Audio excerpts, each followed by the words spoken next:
shacabka Soomaaliyeed ee ku nool magaalada Qaahira ee dalka Masar ayaa xalay tacsiye iyo cambaareen ku aadan dilkii Dr. Axmed Xaaji Cabdiraxmaan ku qabtay magaalada Qaahira ee dalka Masar. kulanka tacsida ayaa waxaa hadal kooban oo furitaan ah ka jeediyay mudane Jaamac Maxamed Xaaji wuxuuna hadalkiisa ku bilaabay goobtan waxaan isugu nimid kulankan sharafta leh waa kulan tacsiyadeed oo ugu tacsiyeynayno ustaaduna wa murabbina Dr. Axmed Xaaji Cabdiraxmaan raximahullahu raxmatan wasi'a. sidoo kale kulanka tacsida waxaa ka hadlay Sheekh Cali Xaaji wuxuuna aad ugu nuuxnuuxsaday raadka ay ku reebayso ummadda Soomaaliyeed dilka culimada wuxuuna yiri qiimaha uu leeyahay ninka caalimka marka sidaa daraaddeed shaygan markaad garanayso naftiisa ayaad garan kartaa qiimaha uu ku leeyahay iyo afarta uu kugu yeelanayo markaasaad garan kartaa laakiin haddaad qiimihiisa garanaynin ma garan kartid. waa sida hadda maanta jalsadan isu keentay sheekheena caalimka ahaa oo laga yaabo inuu 20 sano ka badan maka fadhiyay oo maka cilmiga yaalay uu soo xambaaray markuu ummadii u yimid oo aad u faa'iideysid jiri nin baa xabad ku dhuftay marka ninkaas miyuu garanayaa caalimka qiimihiisa ma garanayo waa ninkii dahabka haystay ee dhagax inta u maleeyay iska tuuray. dhanka kale waxaa hadal kooban ka jeediyay goobta culumaa udiin odayaal aqoon-yahano iyo arday oo dhammaantood cambaariyay dilka tiktoorka geeradii naxdinta lahayd ee ku timi Dr. Axmed Sheekh Cabdiraxmaan kadibna qoyskii uu ka dhashay ilmihii uu dhalay iyo dadkii kale oo markaas isaga wax barayay iyo ummadda Soomaaliyeed guud ahaanteedba inaan uga tacsiyeyno baan isku nibintaas in aan la taaban dirmigeedada oo dadka odayaasha ah dhaqaatiirta culimada aqoon-yahanka in aan la layn. inna lillahi wa inna ilayhi raaji'uun ilaahi sabar hadin ka siiyo ninkaas qaaliga ah ee hadda ka baxay ummadda Soomaaliyeed oo ujeedadana ay tahay in laga rido indhaha ummadda Soomaaliyeed markii aqoon-yahanka laga dilo ummadda Soomaaliyeed waxa waaye waa in ummadda indhaha laga rido. ugu dambeynta kulanka tacsida waxaa laga soo saaray bayaan ku aadan dilkii loo geystay Dr. Axmed Xaaji Cabdiraxmaan waxaana ugu muhiimsanaa kow tacsi loo dirayo ehelada iyo dadkii oo ka geeriyooday iyo dhammaan ummadda Soomaaliyeed. lambar 2 cambaareen dilka foosha xun ee loo geystay tiktoorka. lambar 3 waxay codsadeen dhammaan ummadda Soomaaliyeed ee ay ku dhaqan magaalada Qaahira ee dalka Masar in la maxkamadeeyo cidii ka dambeysay dilka tiktoorka. bismillaahir rahmaanir rahiim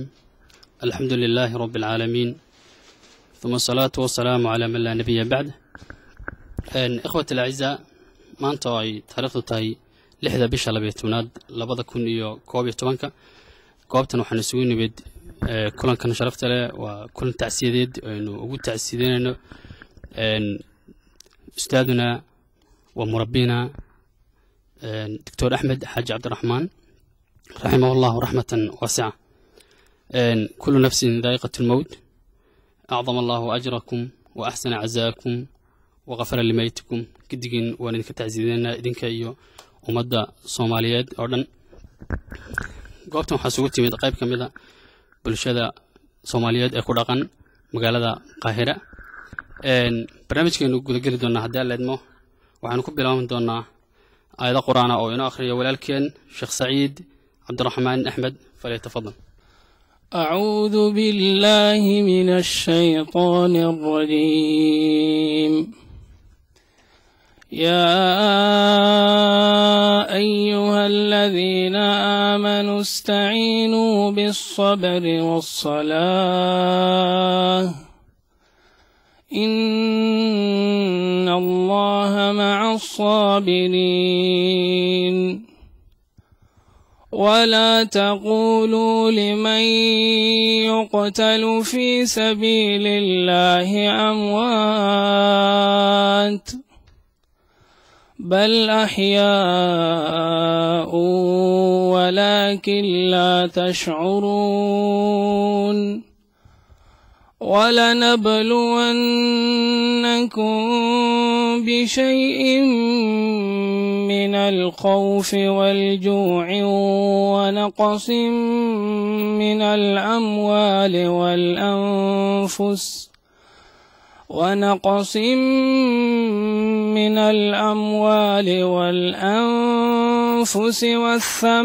والثمرات وبشر الصابرين الذين إذا أصابتهم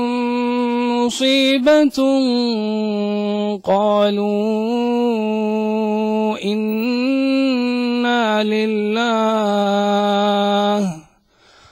وإنا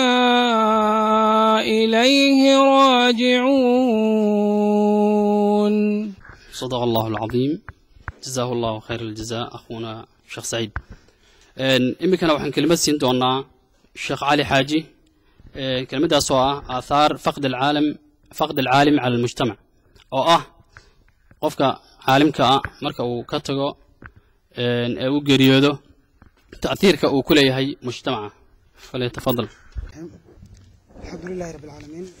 الصلاة والسلام على أشرف المرسلين سيدنا محمد وعلى آله وصحبه ومن تبعهم بإحسان إلى يوم الدين. أما بعد، أخوتي في الله، كلمة تأثيرك إلى ذهي عوانك أو شيء ولكن وعوان أدوين وقت قال يسين وسكيريه مركا وقت قاوم بأرجيس وقامنانيا تأثيرك علماء أي كويا لنا يساعدين لو عالمك waxay u baahan tahay jawaanib badan laga daraaseeyo marka laakiin jawaanibtii kama wada hadli karno waqtiga yar awgiis. laakiin haddii la soo ururiyo waxa lagu ururin karaa haddii culimo la waayo caalamka islaamka haddii laga waayo ama caalamka laga waayo culimo dadku ma joogi karaan, adduunkana ma joogi karo, waa halaagsamaya. haddii la soo ururiyo intaasay noqonaysaa. على سبيل المثال هدي مثلا بلد كان شوقنا هذا هدي دكتور لقواه بلد كان نرى المكسر روبس ما تشيل كرا بلد كان شوابته وجابن طيب حوالي بلد كان والوك لا تجي نقول بالمهيسة حاس كيسة السجا ماشوا دكتور كيري كرا بلد كان لا شيء جاني دخاتير شوكتو هذا يا أوجورية دكتور كاس درتيس مقالة وبابايس وحاول داوينا يا جسمك ninka caalimkaana wuxuu daaweynayo waa ruuxda bal waxa la dhihi karaa waa waasidka baynana wa bayna Allah subhanahu wa ta'ala. marka sidaa daraadeed haddii la waayo oo caalimkii la waayo insaanka dhan baa halaagsamaya oo baaba'aya. sidaa daraadeed waqtiga la siiyo yar waxaan rabaa inaan hadalkayga ku soo koobo 3 qaybood. bal horta qiimaha uu leeyahay ninka caalimka laba kelimo in ka taabtaan raba kadibna waxaan laba kelimo ka taabanayaa sida iyaga dhaxdooda isu weynayn jireen oo kala heebaysan jireen oo isu qiiman jireen. kadib waxaan ku xijinayaa haddii caalimkii la waayo in adduunku baaba'ayo ayaan ku soo xijinayaa. asbaabta aan u doortay inaan ka hadlo qiimaha caalimka waxaa laga yaabaa haddaadan shaygan qiimihiisa garanayn آثارته كوجو يالن كرو أما واحد كوجو فدي هذا الجرنين آثارتي سنة ما تعبيرين كرت ما قياس كرت سدا درادد نبى وحلا جاي بعد ذهب إنه حيسته لكن ذهب كأو ملاينا يروح وهاي إنه دقحيه سو سألنا ما يصدق حين يسكتوره أما وصلوا أبيين ما شو كتوري وحقيقة تواساس ذهب بعد هاي ستا مثلا وركاسة حاسلة هاي ذهب معه وحنا ودقح dhagaxi waad ka tuuraysaa de sooma waxa tuurtay marka waa dahab. marka sidaa daraaddeed shaygan markaad garanayso naftiisa ayaad garan kartaa qiimaha uu ku leeyahay iyo aثartu uu kugu yeelanayo markaasaad garan kartaa. laakiin haddaad qiimihiisa garanaynin ma garan kartid. waa sida hadda maanta jalsadan isu keentay sheekhayna caalimka ahaa oo laga yaabo inuu 20 sano ka badan ma ka fadhiyay oo maka cilmigi yaalay uu soo xambaaray markuu ummadii u yimid oo aad u faa'iideysid jiri nin baa xabad ku dhuftay. marka ninkaas miyuu garanayaa caalimka qiimihiisa? ma garanayo. waa ninkii dahabka haystay ee dhagax inta u maleeyay iska tuuray markii laga reebo aakhira waxa uu yaalay iyo dhibaatada u taal. yani misaalkaas oo ma cunama laakiin waa yani waxaan ku misaalinayaa waxaad fahmi karto. marka sidaa daraadeed qiimaha ninka caalimka uu leeyahay waxaan dasal lagu garta ma xisaab inta la isku daro natiijada ka soo baxda aad ku fahmi karta ma inagana nalooma deynin inaanu fahamno oo ka warbixiyo qiimaha caalimku uu leeyahay lama dhihine ilaahay baa si toos uga hadlay subxaanahu wa tacaala kadibna nabigiisa ka hadlay calayhi salaatu wasalaam iyagaa labadooda ku cadeeyay quraankana waa lagu cadeeyay qiimaha uu leeyahay sunnadana waa lagu cadeeyay soo saas ma marka sidaa daraadeed waxaan taaban doonaa dhowr aayadood baan muruurul kiraam ku maraya maadaama raggan akaademiyiin ay yihiin oo aayadahaas ka garanayaan aayadahaas midna waxa kamid ah ilaahay subxaanahu wa tacaala markuu sheegay inuu tawxiidka isagu uu qirsan yahay tawxiidkiisa oo waaxid inuu yahay isagu uu qirsan yahay waxa uu ku xijiyay malaa'ikta yaa lagu xijiyay malaa'ikta culimada lagu xijiyay ilaahay muxuu yiri subxaanahu wa tacaala shahidallahu annahu laa ilaaha illa huwa wal malaa'ikatu maxaa lagu xijiyay wa ulul ilmi sooma marka basharka inay ka duwan yihiin oo malaa'ikta agtooda joogan ayaa culimada ilaahay ku sheegay subxaanahu wa tacaala markuu isaga is sheegay malaa'iktii uu sheegay meesha waxa lagu soo xijiyay waxa weeyaan tawxiidka yaqaana dadka culimada marka ilaahay subxaanahu wa tacaala markuu saa u sheegay wuxuu sheegay oo kale dadka isaga ka baqa inay iyaga yihiin aadaatul xasri baa lagu ururiyay kama bixi kara nin caalima unba ilaahay subxaanahu wa tacaala ka baqaya inama yakhsha allaha min cibaadihi alculamaa marka ninka jaahilka meesha waxba ma yaalaan sababtoo ah wuxuu fasahaadinayo iyo wuxuu hagaajinayo midaba ma garanayo haddii warshad aad weligaa ka shaqaynin ba weligaaba aad arag ka shaqee lagu yidhaahdo maxaad kharibi maxaad se toosin waa waxba weeyaan waxba ma toosin kartid waxbana ma hagaajin kartid marka sidaa darteed waxa weeyaan ilaahay waxa ka baqa waa dadka culimada saas oo Allah subhanahu wa ta'ala wuxuu kale ilaahay sheegay yarfa illahu alladina aamanu minkum walladina utul ilma darajat ilaahay darajat inuu ka sareysiinayo dadka ahlul cilmiga dadka saas oo ayada ku sheegay waman yu'tal hikmata faqad utiya khayran katira ilaahay subhanahu wa ta'ala wuxuu leeyahay ninkii la siiyay xikmad la siiyay khayr badan baa la siiyay xikmadaas culimada waxay ku fasireen fiqiga iyo cilmiga ku fasireen ilaahay muxuu yiri aayad kale qaala ta'ala wa atii'u allaha wa atii'u ar-rasul wa ulul amri minkum yani ulul amrigaas waxa lagu fasireen culimada yihiin baad ulama saasi ku fasireen ulul amrigana xukumana si toos hadda iyaga ma aha laakiin maxaa ulul amri loo yiri ulul amriga naftooda ay xukumaanba iyaga xukuma laana sultada u sarreysay talada laga qaatay wax la weydiiyay marjiciyada waa iyaga ninka ra'iiska ee madaxweynaha laazim waxa weeyaan istishaara ka qaatay ninka caalimka arintu marka isku adkaatay inuu isaga talada weydiiyo yaa wax xukuma marka ulul amriga waxa weeyaan rasmiga waa dadka ahlul cilmiga waa markii laakiin arintu ay qumareed way rasuulka ilaahi sallallahu alayhi wasallam wuxuu yiri man yuridillahu bihi khayran yufaqihuhu fi ad-din yani ruuxba ilaahi khayr la doonay diintu fahamsiinaya ilaahi diintu baraya lama dhihin xadiisku ma dhihin alayhi salatu wasalam laakiin waxa la diintu ilaahi fahamsiinaya fahmiga waa ilaahi baa qaybiya kolka waxa weeyaan ruuxna in yar baa laga siin ruuxna wax badan baa laga siin waxa laga yaabaa xaafid quraan inuu meeshan taagan yahay laakiin nin juz ama xifsan inuu ka fahmi badnaada laga yaaba fahmiga ilaahi baa bixiya sida daraadeed buu nabigu wuxuu leeyahay khayr ninka ilaahi la doonay diintu fahamsiinaya waxa kale nabigu sheegay alayhi salatu wasalaam caalimka fadliga uu leeyahay oo ruuxa caabidka uu ka fadli badan yahay wuxuu la mid yahay qamar laylatul badri jooga habeenka 14 sida uu uga fadli badan yahay ama iftiinka oo dhan uu tirtirayo xidigaha saas oo kale noqonaya marka la leeyahay caalim iyo caabid saa la leeyahay waxa weeyaan caabidku kaad adigu sawiranaysa ma waxa laga yaabaa inay ku dadagto caabidka dadkan caadiga salaadaha tukada caabidka laga hadlayo waa nin caawdan salaatul leeyl u taagan maalin oo dhan sooman way ninkaas wuxuu ka fadli badan yahay say xidigaha iftiinkoodu uu u damiyo nuurka habeenka 14 dayax uu yahay ayuu caalimku uga sareeya xadiis kale wuxuu nabigu ku tilmaamay alayhi salatu wasalaam inuu yahay midka dadka ugu liita dadka muslimiinta ugu liita suu nabigeena uga fog yahay oo darajada xageeda sidaas oo kale isagana uga fog yahay buu nabiga alayhi salatu wasalaam أنا شيخ علي حاجي على هذه الكلمة الرائعة وكسبسا آثار فقد العالم على المجتمع أما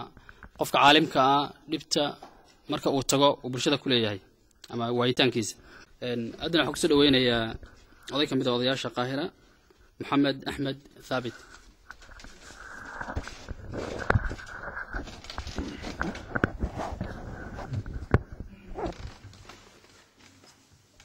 بسم الله الحمد لله نحمد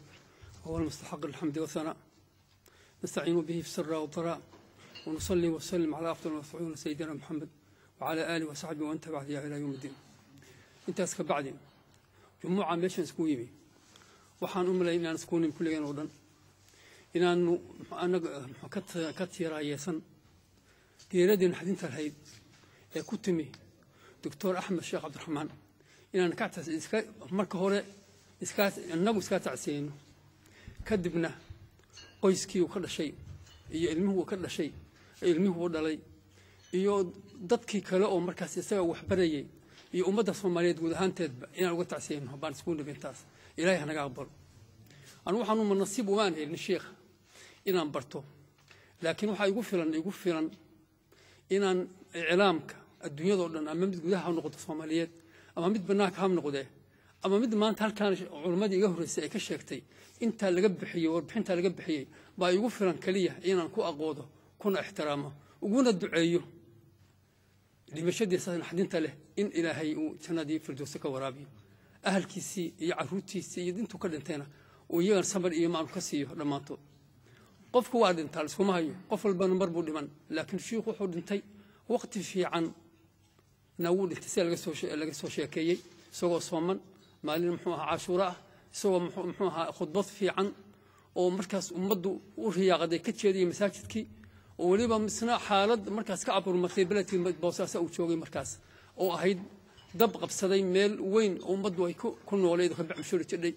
ummadda uga tacsiyeynaya kudi muxuu ahaa ummadana farayana kala in dadkaas gacan loo geesto khudbad caynkaas mid diimeed iyo mid adduunyada inta soo ka shaqeynaya uu ka soo baxay mise markuu salaad subax tukaday halkaasna geeridiisu kala kulmay gacan ka gardarana ay marka haleeshay sheekh ilaahay hu naxariisto qofku waa dhintaasaan hore loo sheegay laakiin waxa weeye laba arrimood ba sheekhu waa ka horeeyay saan u rajeynayno mid ilaahay baan uga baryeynaa oo aan ka filaynaa insha Allah inuu ka jannadii ka waraabiyo midna waxa weeye raadkii uu uga tagay adduunyada tan waa dad uu wax baray oo tiro badan magac uu ku lahaa ummadda dhexdeeda wacyiga wanaagsanaa ummadda la dhex joogay intaasna adduunyada uga tagay marka halkay waxaan ku soo koobayaa inna lillahi wa inna ilayhi raaji'uun sheekhana Allahu naxariisto intuu ka dhintay dhammaan Soomaali oo dhow ana samad iimaan Allah ka siiyo assalaamu calaykum wa rahmatullahi wa barakaatuh alxamdulillahi rabbil aalamiin wasalaatu wasalaamu ala rasuulillah wa ba'd hadal ku dheeraan maayo culimadii odayaashii iyo aqoonyahanadii waa hadleen marka hore tacsi baa waxaan u dirayaa dhammaan ummadda Soomaaliyeed meel kasta ay joogaan geerida iyo dhimashada gardarada ah ay ku timid Dr. Sheekh Axmed Cabdiraxmaan oo dhammaanteen aanu ka dhareegsanahay historigiisa iyo raadkii uu ku reebay wax qabad ahaan ummadda Soomaaliyeed gaar ahaan ummadda ku dhaqan Puntland oo maantay halkan aanu joogno ay nala joogaan runtii dadkii uu soo saaray oo wax soo baray oo jaamacada ka soo saaray ee qaybtood master ku diyaariyaan ee maanta Qaahirada la joogaan xataa kulankeena wax ka soo abaabuleen qad taraka atharan qabla rahiilihi really runtii wax badan oo raad ah buu ka tagay waxa ayaan darra ah in dhaqankii hore ee Soomaalidu lahayd uu ahaa in aan la taaban birimigeedada oo dadka odayaasha ah dhaqaatiirta culimada aqoonyahanka in aan la layn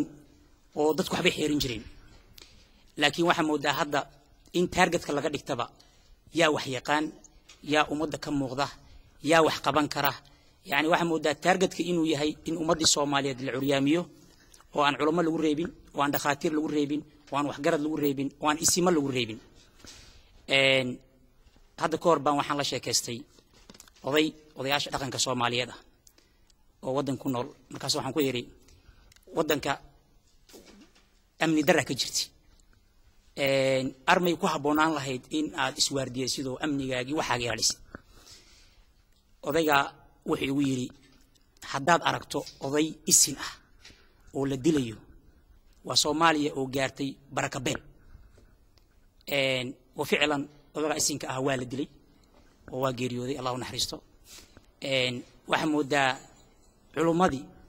iyo dadkii ummadda tarbiyeynaysay iyo isimadii haddaan la laynayo meesha waxaa moodaa in runtii ay tahay wax aad iyo aad looga xumaado taana waxa keenay soomaalidu badankeedu way ka warhaysaa laakiin sidii loo daaweyn lahaa baa moodaa in aan isku meel laga arag anigu waxaan aaminsanahay haddii qof kastoo Soomaali ah ee jooga waddanka gudihiisa ama dibadda jooga ee jariimo kastoo Soomaaliya ka dhacaysa uu mas'uuliyad iska saaro in wax ka qabto wuxuu ka qaban karaa laakiin waxa naga maqan mas'uuliyaddii oo qofka personal level ka ahayd shakhsiyan inuu dareemo way naga maqan tahay waxaa hubaal ah jariimada intaa la eg ee diktoorka caalimka ee sheekha ah ciddi geysatay maanta cid Soomaali inay ka warqabto shaki kuma jiro laakiin waxaa maqan mas'uuliyaddii ahayd oo amaam Allah qofka la tagi lahaa iyo amaam الناس wala soo istaagi lahaa oo uu dhihi lahaa war waxaan ragi maleegi annaga naqaan oo markaa mas'uuliyiinta meesha joogtay oo kala shaqeeyo baaq waxaan u dirayaa dhammaan dadka Soomaaliyeed ee gudaha ku nool gaar ahaan Puntland ku nool Boosaaso ku nool in ay la shaqeeyaan cid kasta oo ka yani u howlan in la soo qabto dadka mujrimiinta ah falka geystay systemka meesha jiran ay kala shaqeeyaan oo ay isku dayaan حتى إن information ديبان أو أرنتان عن لا يريسن معمول كبونتلان وحن قعد سنة هدان نهي ضد كديبد كنول دان يرضى هلكا محكوم برنايا أما قيبتو هلكا كقل جبيين إن جودي جارة أو تحقيق سمايا يريس حقاوت طبعاً سن حقاوت إن لو صاروا إن لسوقبتو عدي جريمة دا جيستي واي وحن وارجنا إن تهي مسؤولية دودي سيستم كماشي جري مسؤولية دي صار إن تهي وأنا فيليا إن أرنتا يدعي دونتو oo laga wada qayb qaadan doono ilaahayna waxaan ka bariyaan dhamaanteen in calaamaadkiisa uu naga tusiyo qofka noocaas ah oo falka inta la geystay oo ummadii dabarka ka jibiyay oo wax soo saarkii hor istaagay waxaan kaloo iyadana ugu dambeyn ka hadlayaa waqti waa iska yar yahay aakhir mashruuc barnaamijkii ugu dambeeyay uu sheekh ka hadlayay wuxuu ahaa suuqii ugu weynaa Soomaaliya marka laga soo tago suuqa weyn ee Bakaaraha ku yaal suuqa labaad buu ahaa suuqa Boosaaso waa gubtay lacag aad u tiro badan inkastoo guddi loo saaray oo taxqiiq uu socdo oo la soo qiimeyn doono laakiin lacag tiro badan ay Soomaali leedahay baa ku baaba'ay oo dhaqaalihii dhul badan oo Soomaali degan tahayna ay ku burburtay runtii sheekhana khudbada waxaan filayaa inuu ahaa qofkii ugu dambeeyay nadwa ka socotay masaajid rawda qofkii ugu dambeeyay ee markaa ku soo gunaanaday hadal ka hadlay buu ahaa ummaddu wuxuu ugu baaqay in ay arintaasi samar iyo iimaan Allah uga siiyo at the same time laga qayb qaato si loo taakuleen lahaa iyadana waxaan leenahay مشروع خيري أو شيء قفرينا مال كست أمضى الصوماليين الجوكت إنك قيب قاتان سوى لهود أيو عاون لهايين وأنا ما سنتين. جزاك الله خير كسوعها الدكتور محمود مشروع هذا أنا أكو سؤال هذا أقول يوحنا عبد الرحمن توريره تفضل.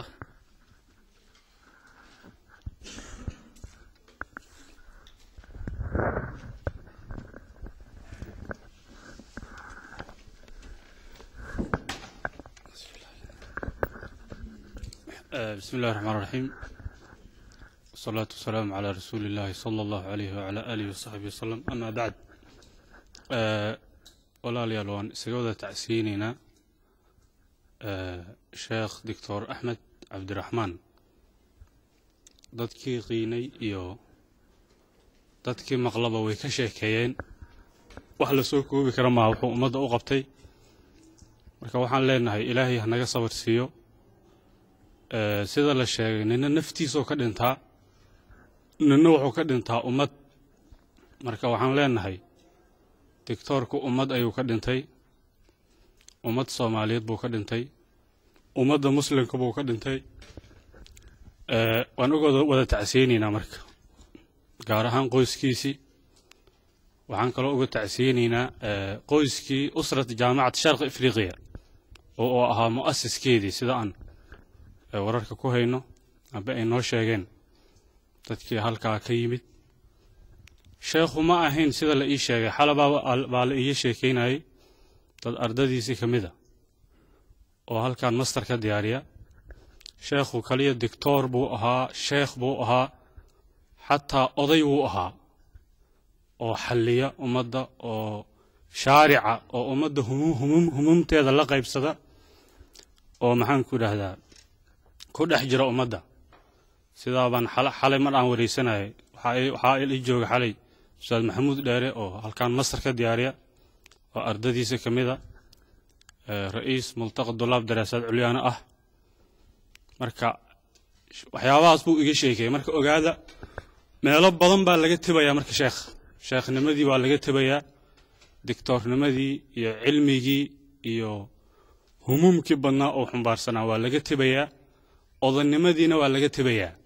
oo ummaddaa oo ku dhex jiray in badan baa la tebayaa ilaahay ha u naxariisto xikmad baa ahayd cish maxmuudan wa mut maxmuudan marka waxaad noo muuqata sheekhu maxmuud asaga oo la mahadiyo buu noolaa haddana markuu dhintay inuu maaragtaa isaga oo maaragta waan sidaan iyo siyaabo kaloo caalamka ka mid ah baa maaragta looga tiiraanaysan yahay walaalayaal marka arrintaa tacsi kadib arrintaani mukhadad waaye soomaaliyana in waqti hore bay ku soo bilaabatay gees ilaa ka gees inay gaaraysa bay u muuqataa waxay u baahannaha marka dadka aqoon-yahanka ah amba culummada ah waxaa la hubaa doctor axmed xaaji cabdiraxmaan ninkii dilay amba guruubkii dilay amba jihadii dishay ma cafi doonto qofna saaxiibadii kuwii la ahaa bay dilayaan dadkii sida asaga ummadda matal ku ahaa bay dilayaan qofna ma cafi doono qofkaa waxaa laga yaabaa inuu silsilo amba liis dheer haysto qofkaa oo maalinba qof ka takhallusayo ma anfacayso marka inaan sidaanoo kale u tiiraanayno dad sheekhi lamida xagga cilmiga sheekhnimada xagga ciidanka meel kasta baa nagala dilayaa xataa ani waxaan aaminsanahay suuqyadan gubanaya maaha wax iska caadiya maaha suuqyadan gubanaya ummad markaad la dagaalamayso meelaha ay ka dhimata baa lagala dagaalamaa cilmigii haddii lagala dagaalamayo cadowgu marka ma ku cafinayo suuqyadan marna bakaaraa gubta waad maqasheen dhowr maru gubtaa kii boosaasaba iminka gubtay sheekhu xalay madaxweynaha puntland mar uu hadlayay warkiisa waxaa ku jirta sheekhu wuxuu eeday kelimad oo ahayd in uu ka hadlay kelimadii ugu dambayso sheekhu ka hadlay waxay ahayd gubadkii suuqa boosaaso marka waxyaabaha oo eeda bay ka mid tahay kelimadda عليكم السلام ورحمة الله وبركاته أخونا عبد الرحمن وأنا سكسو قابين دونا هدا لينمو وحان ugu gudbin doona insha Allah qayb kamid ah ardayda aan ku hormaro marka hore رئيس نادي طلبة الصومال في مصر محمود هولو تفضل أخي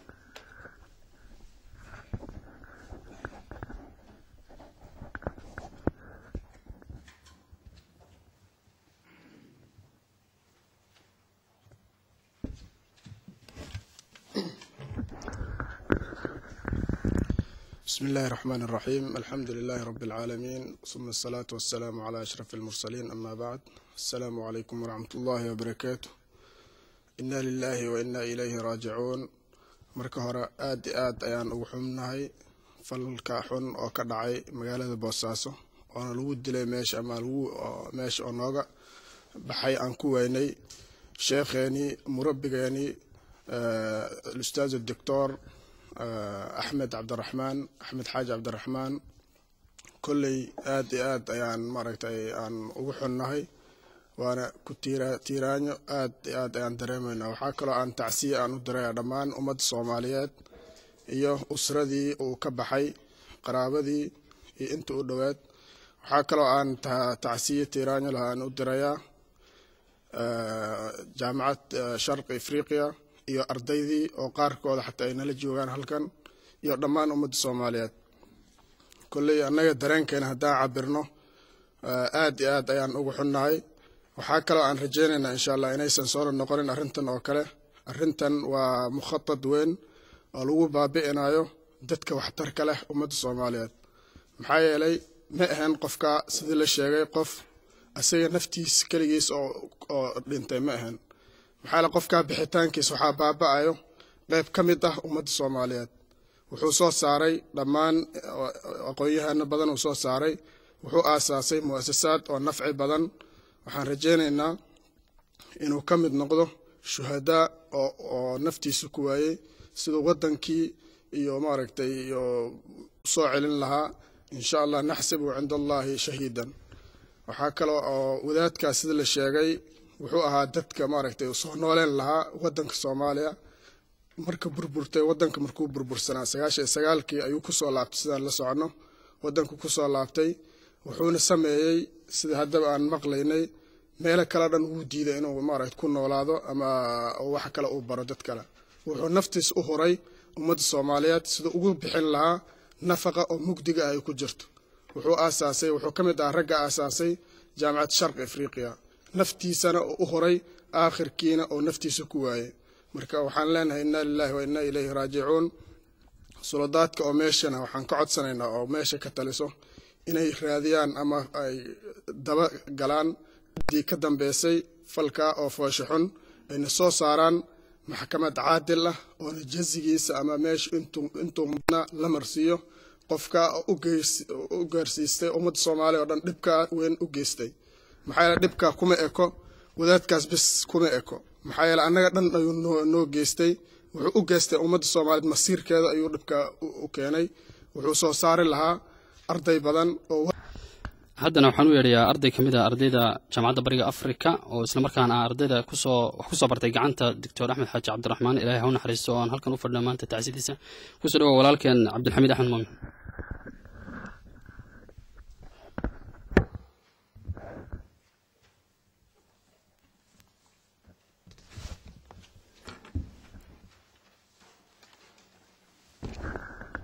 بسم الله الرحمن الرحيم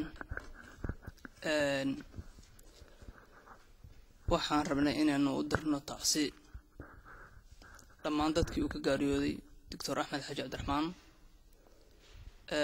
laga bilaabo eheladiisii lagu xijiyo mujtamaca Soomaaliyeed dhamaantii ugu dambeyntii caalamka islaami oo dhan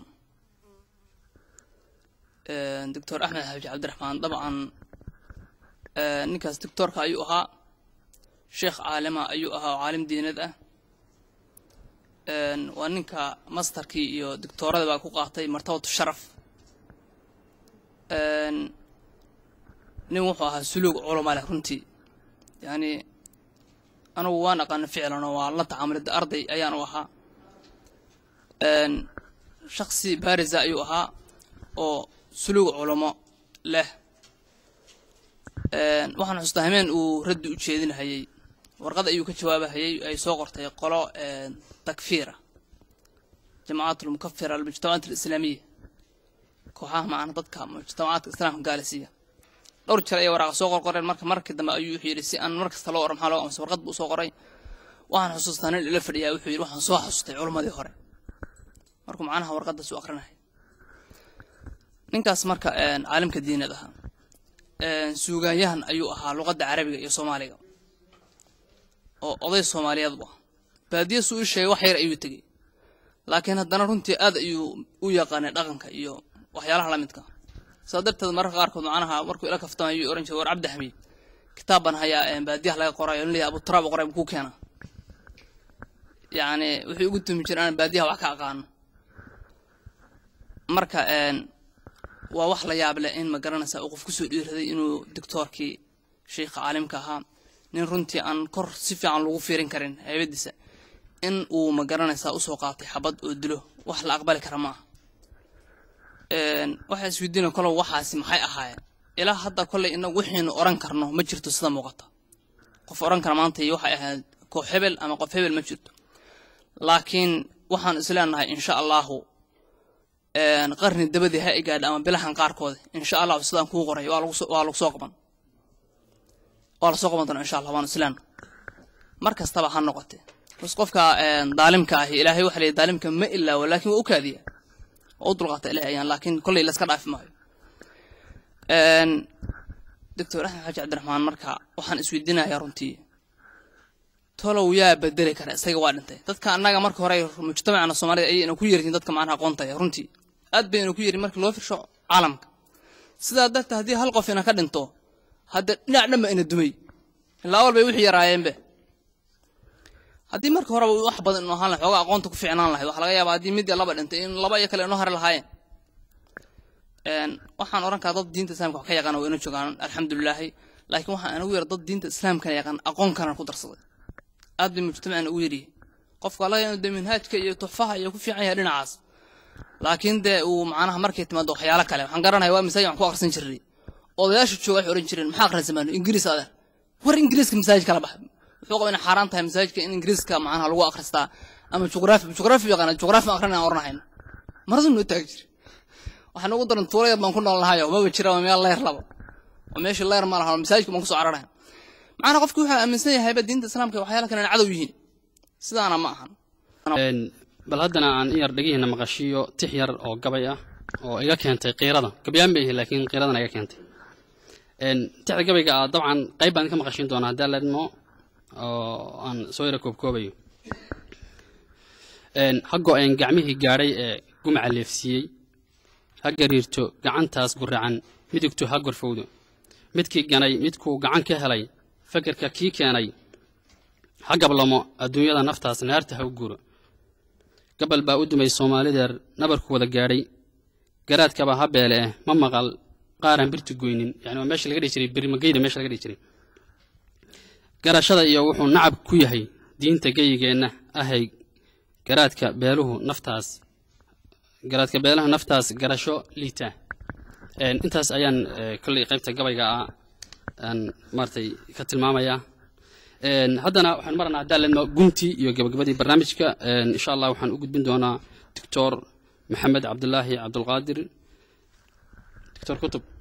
oo bayaanka iyo bayaan sheegi doona haddaan leedno iyo gabagabada tacsida بسم الله الرحمن الرحيم الحمد لله رب العالمين والعاقبة للمتقين ولا عدوان إلا على الظالمين وأشهد أن لا إله إلا الله ولي الصالحين وأشهد أن محمدا عبده ورسوله صلوات الله وسلامه عليه أما بعد وحان لأنه إنا لله وإنا إليه راجعون رمان برشادة الصوماليات كنا ودن كمصر isugu jirta culumo odayaal aqoonyahan madaxda ururada ardada qurba joogta ka soo noqotay wadamada reer galbeedka ee ku nool qaahira iyo masar guud ahaan bulshada Soomaaliyeed oo dhan waxaan halkan tacsiid tiiraanyale aan ooga diraynaa ummadda islaamka iyo bulshada Soomaaliyeed guud ahaan gaar ahaan eheladii iyo asxaabtii uu ka geeriyooday iyo dhammaan ardada Soomaaliyeed ee wax ku barato gudaha iyo dibadda iyo jaamacaadka ka furan waddanka gudihiisa iyo macaahidda dugsiyada intaas oo dhan waxaan meeshan halkan ooga diraynaa tacsiid tiiraanya leh oo ku timid tacsiid tiiraanya leh ooga diraynaa taas oo ah geeridii ku timid allaha u naxariiste doctor الشيخ أحمد حاج عبد الرحمن كاسو أي قعان كقردران أي كدي شيء magaalada Boosaaso maalin isniin ah salaadii subax kadib markuu salaad subax soo tukaday taasoo taariikhda ay ahayd maalinkii 10aad ee bisha Muharram 1433 hijriyada waafaqsan 5tii bishii December 2011